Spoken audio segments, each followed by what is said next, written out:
கள்ளக்குடியேறிகளை கடல் மார்க்கமாக அண்டை நாடுகளுக்கு கடத்திச் சென்று கொள்ளை லாபம் பெற்று வந்த கேங் கேஸ்டெலோ சட்டவிரோத கும்பல் முறியடிக்கப்பட்டிருக்கிறது.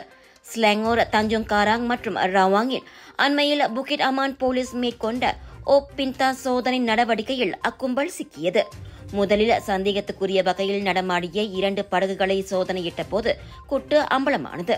சிறார்கள் உட்பட மொத்தமாக 64 இந்தோனேசிய கள்ளக்குடியேறிகள் அதில் கைதாகினர். அவர்களை கொண்டு சென்று விடுபவர், டிரான்சிட் இடமாற்ற வீட்டை நிர்வகிப்பவர் ஆகிய 2 இந்தோனேசியர்களும் விசாரணைக்காக கைதாகினர்.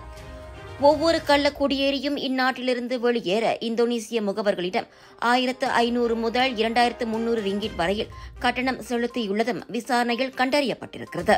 உங்கள் சிறந்த ஆரோக்கியத்திற்கு அளவான எண்ணெயுடன் சிறந்த முறையில் தயாரிக்கப்பட்ட சைவம் அசைவத்திற்கும் பொருந்தும் சூப்பர் ஊறுகாய், பச்சை கொடி சிவப்பு மீன் சின்னம் கொண்ட ஸ்ரீ மீனாட்சி ஊறுகாய்.